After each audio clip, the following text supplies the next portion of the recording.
जय हिंद साथियों, नमस्कार दोस्तों। कैसे आप लोग? उम्मीद करते हैं आप लोग अच्छे होंगे, मस्त होंगे, अपनी पढ़ाई बेहतर ढंग से कर रहे होंगे।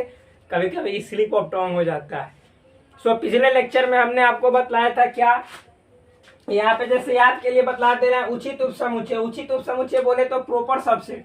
ठीक, तो प्रॉपर सबसेट मैंने बताया था। और यदि हाँ आप मेरे इस चैनल पे नए हैं तो प्लीज चैनल को सब्सक्राइब कर दीजिए, वीडियो को लाइक कर दीजिए अच्छा लगे तो। और फिर कोई सजेशन देना चाहते हैं तो कमेंट के थ्रू सजेशन दे सकते हैं, यानी कोई सुझाव दे सकते हैं और अपने भाई को सपोर्ट कर सकते हैं, ताकि हम आने वाला समय में, आने वाले दिनों में A to Z मैथमेटिक्स का बेसिक टू एडवांस लेवल जो भी है टॉपिक से रिलेटेड एंड प्रॉब्लम्स उसका सॉल्व करते चले इस यूट्यूब चैनल के जरिए। और यूट्यूब पे ये पहली बार होने जा रहा है कि आपको एक एक टॉपिक पढ़ाने के साथ साथ उसका सॉल्यूशन भी मिलता जा रहा है। Please 11th 12th NDA, air force, navy या फिर मतलब कि जो भी आप IIT JEE मेंस का तैयारी कर रहे हो उसका बेसिक लेवल जानना चाह रहे हैं, प्लीज इस चैनल पे आप विजिट कीजिए, बेझिझक बिना कोई सोचे समझे विजिट कीजिए, देखिए, परखिए, समझिए। और जो आने वाला जो कमिंग 2024 यानी 2024 का बिहार बोर्ड एग्जाम है स्पेशली उसके लिए डेडिकेटेड है। और कहीं भी किसी भी आप स्टेट बोर्ड से हैं, कोई भी, चाहे यूपी बोर्ड हो, MP बोर्ड हो, झारखंड बोर्ड हो, पंजाब बोर्ड हो, हरियाणा बोर्ड हो, जहाँ पे NCERT फॉलो को सिलेबस यानी उसके सिलेबस को फॉलो किया जाता है, प्लीज आप जाइए और देखिए यहाँ पे क्या देखने को मिलता है। यहाँ पे क्लासेस बाइलिंगुअल यानी द्विभाषी यानी दोनों लैंग्वेज में चलेंगे, मस्ती जरूर चलेगा साथ ही साथ, और कुछ मोटिवेशनल कोर्स भी मिलेंगे आपको यहाँ पे इस चैनल के माध्यम से, जो आपके लाइफ को चेंज कर सकती है। मैं भी कुछ दिन पहले मुझे ऐसा महसूस हो रहा था कि मैं कुछ नहीं हूँ, लेकिन जब से मैं वीडियो बनाना शुरू किया है मुझे अंदर अपने आप फील होने लगा है कि नहीं, यदि लगातार कोई इंसान मेहनत करे तो वो मतलब कि जैसे कठिन से कठिन समस्या को पार करते हुए भी अपनी कामयाबी को, अपनी मंजिल को पा सकता है और लोगों को पूरा मतलब दिखा सकता है।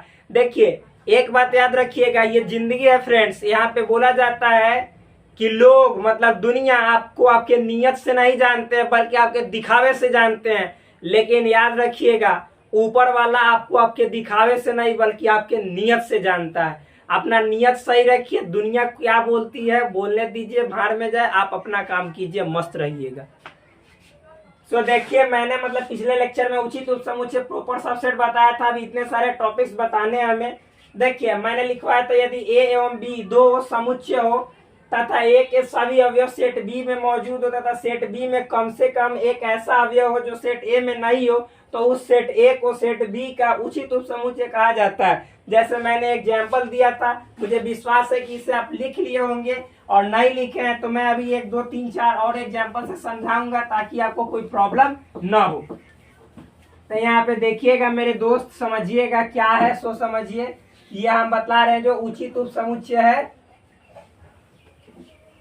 देखिए जैसे मैंने उस समय बताया था, मान लीजिए सेट A है, यहाँ पे सपोज लेते हैं A B C D E, और सेट B है A B C D E F G H। देखिए भाई सेट A के जितने एलिमेंट्स हैं यानी अवयव हैं, सदस्य हैं, वो सभी सेट B में देखने को मिल रहे हैं या नहीं। तो देखिए A B C D E, A B C D E, ये जितने एलिमेंट है सभी B में मौजूद है, और B में कुछ एलिमेंट ऐसे भी हैं जो A में मौजूद नहीं है, यानी B जो है सो रियली इसके सभी एलिमेंट को अपने आप में रख रहा है, और इसमें ऐसा भी एलिमेंट है जो A में नहीं है, यानी इसके कहने का मतलब B जो है A से सुपर है।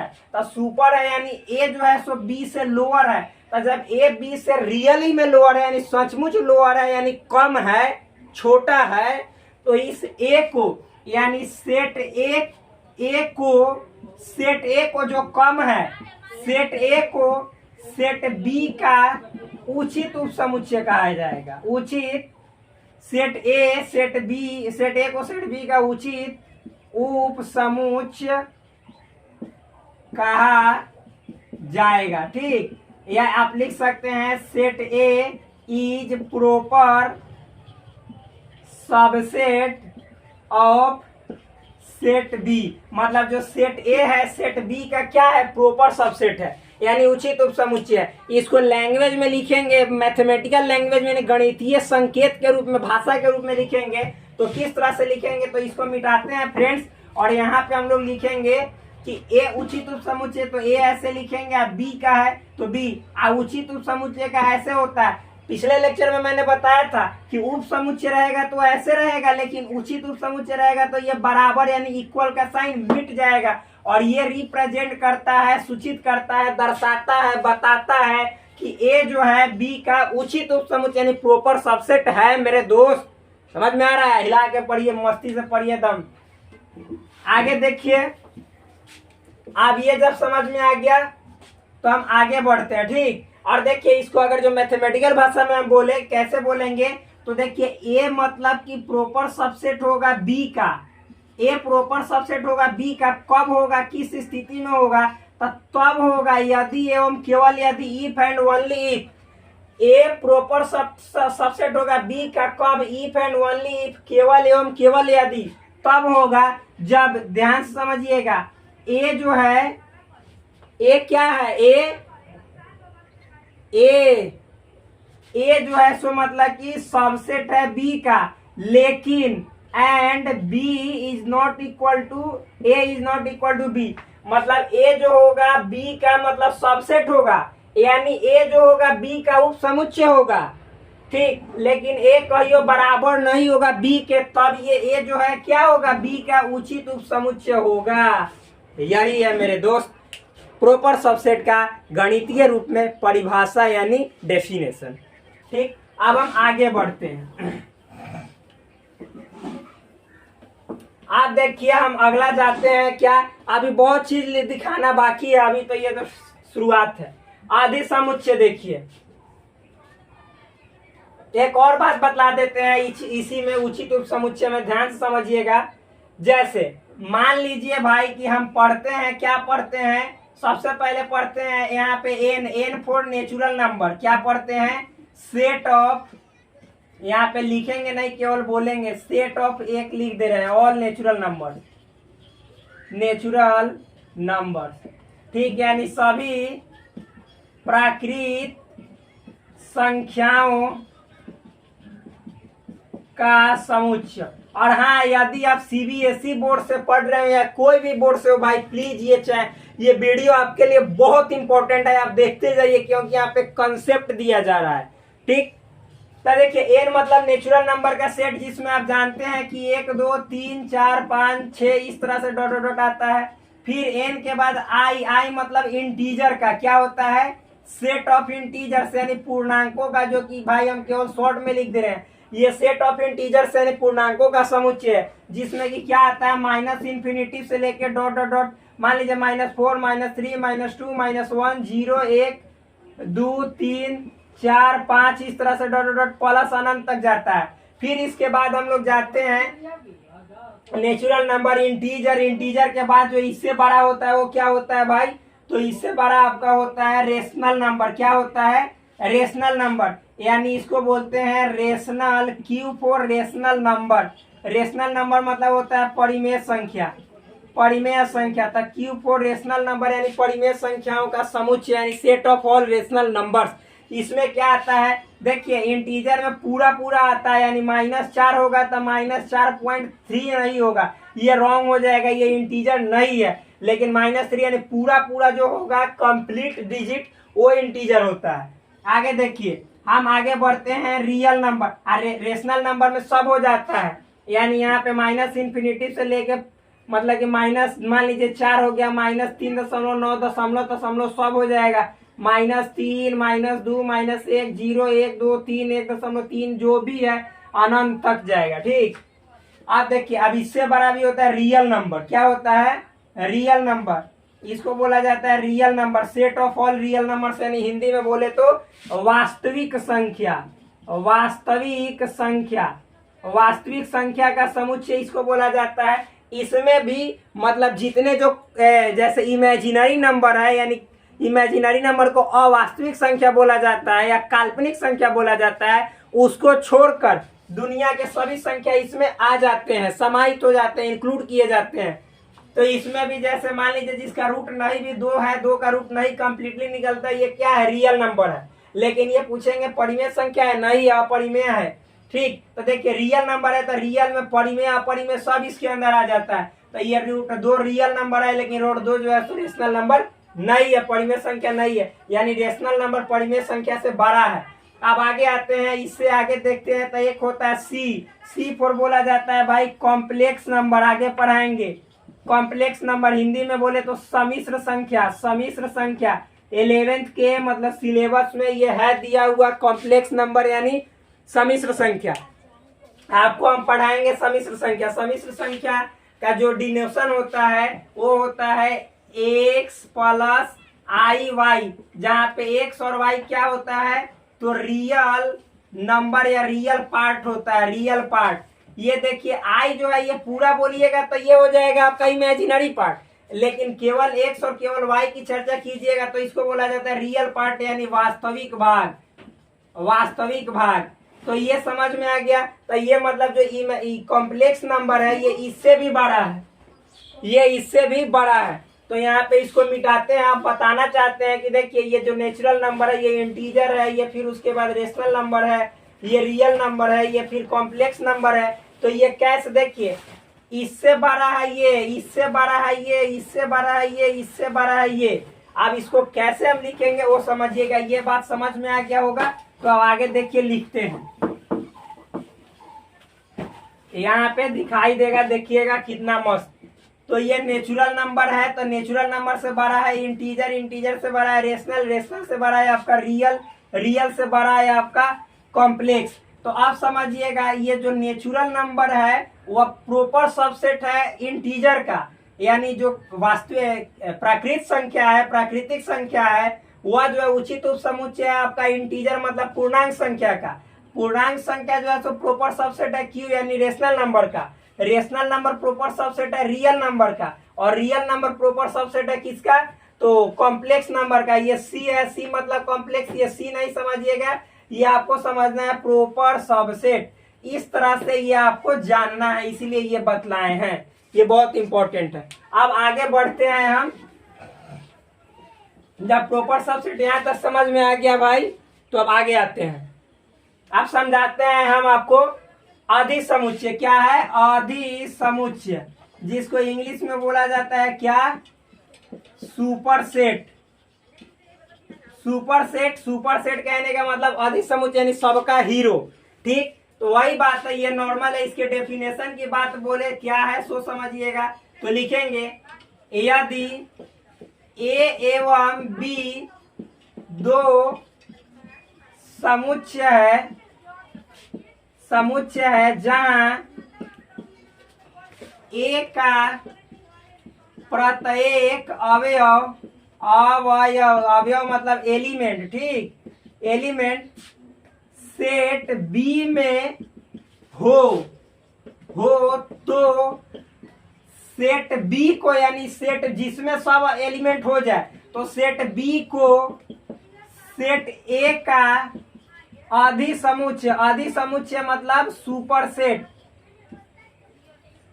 यानी सुपर सेट कहा जाता है। ठीक, ये समझ में आ गया आपको। आप जैसे हम एग्जांपल से समझाएंगे। अभी इंक थोड़ा सा डाल लेते हैं, इंक कम हो गया है।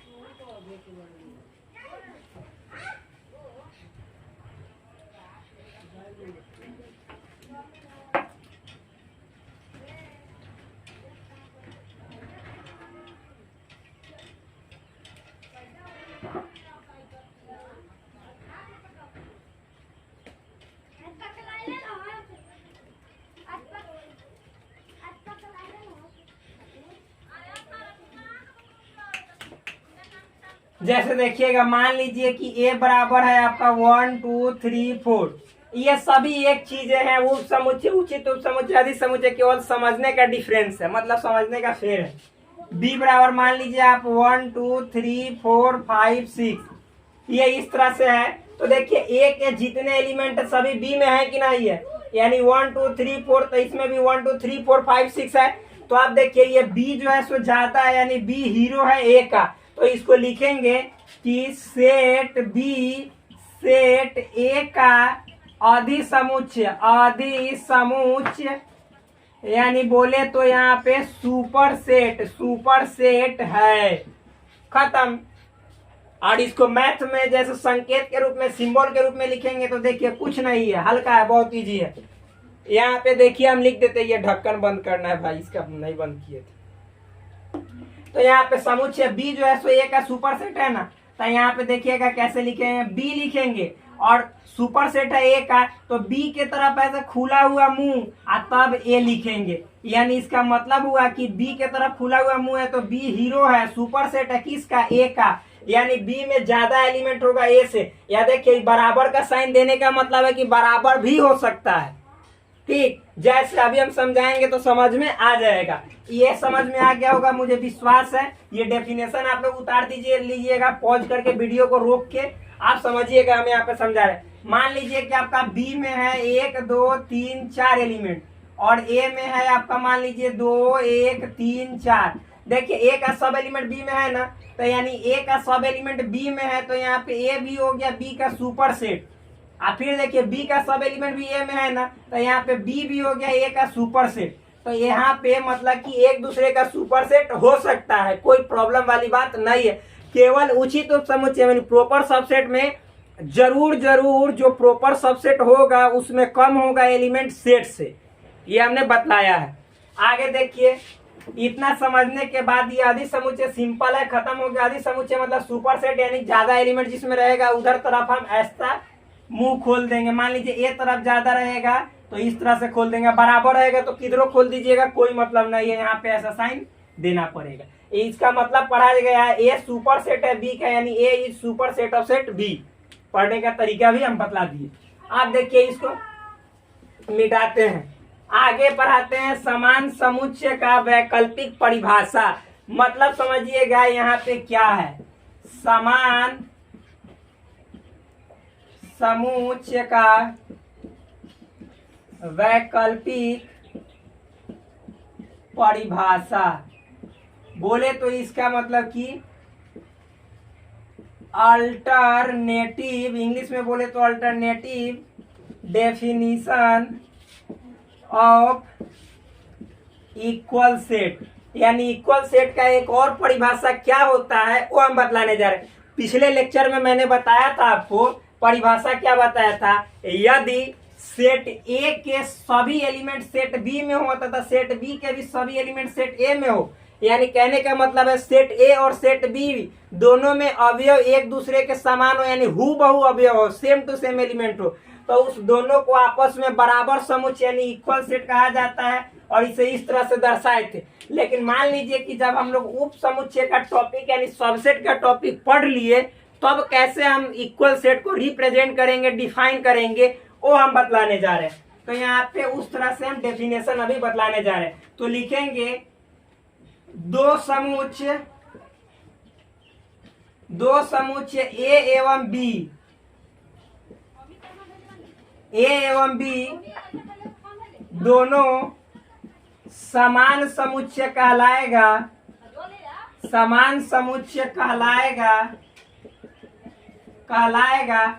यदि ए सबसेट होगा बी का तथा बी सबसेट होगा ए का। मतलब समझिएगा भाई, ए बराबर होगा बी के कब होगा, तो इफ एंड ओनली इफ, यदि एवं केवल यदि ए सबसेट होगा बी का एंड और बी सबसेट होगा ए का। यही इसका डेफिनेशन है भाई कि ए और बी दोनों बराबर यानी इक्वल सेट कब होगा, तब होगा यानी यदि एवं केवल यदि, if and only if, when A is subset of B and B is subset of A. जब ए सबसेट होगा बी का और वही बी सबसेट होगा ए का, तब उस स्थिति में, उस कंडीशन में ए बराबर बी यानी ए और बी दोनों क्या होगा, इक्वल सेट यानी आपस में बराबर समुच्चय होंगे। जैसे एग्जांपल समझाते हैं, मान लीजिए कि भाई ए बराबर 1 2 3 है और बी बराबर भी क्या है 2 1 3 है। आप समझिए ए जो है सो मतलब कि सबसेट है बी का, ए सबसेट है बी का, क्यों, क्योंकि ए के सारे एलिमेंट बी में है और बी भी सबसेट है ए का। यानी बी के भी सभी एलिमेंट ए में है। जब ए सबसेट है बी का और बी सबसेट है ए का, तो इस स्थिति में देखिए यहाँ पे ए में जितने एलिमेंट है 1 2 3, वही एलिमेंट तो 2 1 3 दोनों सेम टू सेम बी में है। जब दोनों में हूबहू एलिमेंट है यानी सेम टू सेम एलिमेंट है, तो इस कंडीशन में स्थिति में हम कह सकते हैं कि ए इक्वल है किसके, बी के, यानी ए बराबर है बी के, यानी A equal to B, set A equal है सेट बी के। यहाँ पे कंप्लीट हो गया। अब आगे बढ़ते हैं, आपको मतलब कि बतलाते हैं। ये जो है सो आपका इक्वल सेट का अल्टरनेटिव डेफिनेशन यानी एक वैकल्पिक परिभाषा हो गया। अब हम बढ़ते हैं उप समुच्चय के गुण में। उप समुच्चय के गुण क्या होता है उसको बताएंगे। एक और बात हम बतला दे रहे हैं यहाँ पे, जैसे देखिए ए इक्वल होगा बी के कब होगा, सो समझिएगा ए इक्वल बी के तभी होगा जब एक्स के जितने मतलब एक्स जो है ए में यानी ए के जितने सदस्य हैं वही सदस्य इंप्लाइज करने चाहिए किस में, बी में। यानी एक्स के ए के जितने सदस्य हैं वही सदस्य होने चाहिए बी में, तब हम इस कंडीशन में बोल सकते हैं कि ए बराबर होगा बी के। ये अल्टरनेटिव डेफिनेशन यानी वैकल्पिक परिभाषा है समान समुच्चय यानी बराबर समुच्चय का। अब आगे बढ़ते हैं, इसको मिटाते हैं और फिर अगला जो टॉपिक है उसको देखते हैं। अगला टॉपिक का नाम है उप समुच्चय के गुण। क्या है, उप समुच्चय के गुण। उप समुच्चय के गुण, इसका अगर इंग्लिश बोले तो लिखेंगे properties of subset. Properties of subset कहने का मतलब है मेरे भाई कि उप समुच्चय कौन कौन ऐसा गुण है जो धारण करता है, कौन कौन ऐसा प्रॉपर्टी है जो धारण करता है। ठीक, तो यहाँ पे हम देखेंगे सबसे पहला प्रॉपर्टी क्या है, तो लिखेंगे यहाँ पे भाई ध्यान से समझिएगा। प्रत्येक समुच्चय स्वयं का उप समुच्चय होता है। उप समुच्चय होता है। प्रत्येक समुच्चय स्वयं का क्या होता है, उप समुच्चय होता है। यानी each and every set subset of itself, यानी हर एक जो समुच्चय होता है स्वयं का उप समुच्चय होता है। जैसे मान लीजिए ए बराबर 1 2 3 है, तो फिर हम लिखेंगे कि ए बराबर 1 2 3, तो इसका मतलब 1 2 3 खुद का सबसेट है। हमने अभी बताया कि सबसेट किसे कहते हैं, उप समुच्चय किसे कहते हैं। तो उप समुच्चय बोले हैं हम कि मान लीजिए ए और बी क्या है, 2 सेट है और ए में 1 2 3 एलिमेंट है, मान लीजिए बी में 1 2 3 एलिमेंट है, तो ए का जितना एलिमेंट है 1 2 3 सब बी में है, यानी ए जो है सबसेट है बी का।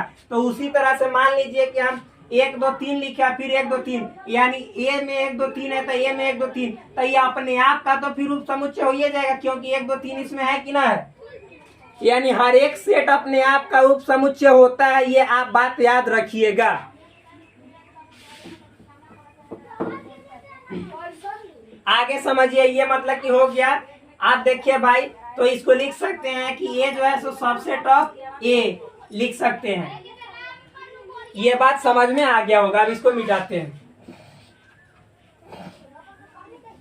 ये पहला प्रॉपर्टी है। दूसरा प्रॉपर्टी देखते हैं हम। लिखिएगा यहाँ पे लिखिएगा रिक्त समुच्चय, यानी यहाँ पे लिखेंगे इम्पटी सेट यानी फाई। इम्पटी सेट अर्थात फाई प्रत्येक समुच्चय का उप समुच्चय होता है। देखिएगा भाई, जो फाई है, फाई कहने का मतलब इम्पटी सेट यानी नल सेट। इम्पटी सेट कहने का मतलब नल सेट। वो क्या होता है, तो हर एक समुच्चय का उप समुच्चय होता है। जैसे मान लीजिए कि एक सेट ए है, 1 2 इसमें एलिमेंट है, हम लिख रहे हैं फाई। इम्पटी सेट मतलब होता है, इम्पटी सेट का मतलब होता है खाली। तो आप देखिए, मान लीजिए उप समुच्चय होता है यानी ई जो है इसका उप समुच्चय होगा, यानी ए का उप समुच्चय होगा। तो मान लीजिए इसमें 1 2 अवयव है, इसमें खाली है, तो खाली जो है इससे तो मतलब कि क्या है, छोटा ही ना है। छोटा ही कहने का मतलब कि ये जो है इम्पटी सेट, ये फाई, ये इसका क्या है, उप समुच्चय है यानी सबसेट है। तो ये नॉर्मल है, इजी है भाई।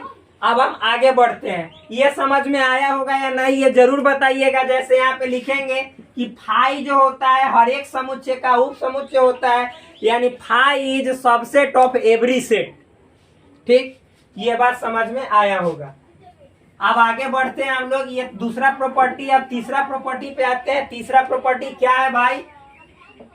तो तीसरा प्रॉपर्टी लिखेंगे, यदि ए सबसेट है बी एवं बी सबसेट हो ए तो ए बराबर बी होता है। मतलब ये सबसेट का प्रॉपर्टी है, गुण है कि ए सबसेट होगा बी का और बी सबसेट होगा ए का, तो ए और बी दोनों बराबर होगा। जैसे मान लीजिए ए बराबर ए बी सी है और बी बराबर मान लीजिए सी बी ए है, तो देखिए तो भाई ए जो है सो सबसेट है बी का। क्यों? क्योंकि ए के जितने एलिमेंट है बी में अवेलेबल है, मौजूद है, और बी के भी जितने एलिमेंट है ए में अवेलेबल है। तो जब ए के सारे एलिमेंट बी में है तो इस स्थिति में, इस कंडीशन में ए सबसेट हो गया बी का, और बी के सारे एलिमेंट ए में है तो इस स्थिति में, इस कंडीशन में बी सबसेट हो गया ए का। और जब ए सबसेट हो गया बी का और बी सबसेट हो गया ए का, तो आप देख सकते हैं कि ए और बी क्या है, दोनों इक्वल सेट है, यानी बराबर समुच्चय है। तो ये भी किसका प्रॉपर्टी है भाई? तो ये सबसेट का प्रॉपर्टी यानी उप समुच्चय का गुण है। देखते हैं एक बार कितने देर का वीडियो हुआ है। वीडियो ज्यादा देर का नहीं, 26 मिनट का हुआ है। अब आगे एक और मतलब प्रॉपर्टी रह गया, उसको हम एक्सप्लेन करते हैं और तब वीडियो को समाप्त करते हैं। ये तीसरा के बाद एक चौथा प्रॉपर्टी है। क्या है? बहुत इंपॉर्टेंट है, देखिएगा, लिखिएगा। चौथा प्रॉपर्टी क्या है भाई? यदि इफ ए मान लीजिए सबसेट है बी का, ए मतलब सबसेट है बी का, फिर बी सबसेट है ए का, ए का नहीं, बी सबसेट है सी का, ए सबसेट है बी का और बी सबसेट है सी का, तो देन ए सबसेट होगा सी का। ये बहुत इंपॉर्टेंट है, मतलब समझिएगा। मान लीजिए सबसेट का मतलब छोटा, ए छोटा है बी से और बी छोटा है, यहाँ पे बी छोटा है सी से, तो ये एकदम फिक्स है कि ये भी छोटा होगा किससे? सी से। तो यही बात है। मान लीजिए ए बराबर 1 2 3 लिए, बी बराबर मान लीजिए 1 2 3 4 लिए, 5 लिए, और सी बराबर मान लीजिए 1 2 3 4 5 6 7 लिए। मान लीजिए नहीं लेना पड़ेगा, क्यों? क्योंकि ये दोनों कंडीशन को फुलफिल पूरा कीजिएगा तब ये कंडीशन आएगा। जैसे हमने लिखा कि ये सबसेट है बी का, तो देखो भाई ए के जितने एलिमेंट है सभी बी में है, यानी ये सबसेट हो गया बी का, ये तो बात हो गया। और बी सबसेट है सी का, तो बी में जितने एलिमेंट है 1 2 3 4 5, ये सभी सी में 1 2 3 4 5, यानी बी सबसेट हो गया सी का। तो इस कंडीशन को अगर फुलफिल कर रहा है तब यहाँ पे देख सकते हैं कि ए के जितने एलिमेंट है 1 2 3, सभी एलिमेंट 1 2 3 सी में है, इसका मतलब ये सबसेट हो गया सी का। तो इस तरह से आपका ये वीडियो जो है सो होता है कंप्लीट। मुझे उम्मीद है कि आपको A to Z इन्फॉर्मेशन जितनी जो यहाँ पे बातें बताई गई वो सब चीज़ बिल्कुल समझ में आया होगा। यदि नहीं आया तो प्लीज़ कमेंट कीजिए, कमेंट में सजेशन लिखिए, सजेशन के रूप में जो भी आप चाहते हैं वो फ्रैंकली लिखिए। इसके बाद मैं आपके हर समस्या का समाधान करूंगा। तब तक के लिए धन्यवाद, मिलते हैं नेक्स्ट वीडियो में। Bye bye, take care, please love you all and subscribe this channel, like this video. If you like this video then comment and उसके बाद मतलब कि शेयर कीजिएगा अपने फ्रेंड्स के बीच। फिर मिलते हैं आपसे नेक्स्ट वीडियो में। धन्यवाद।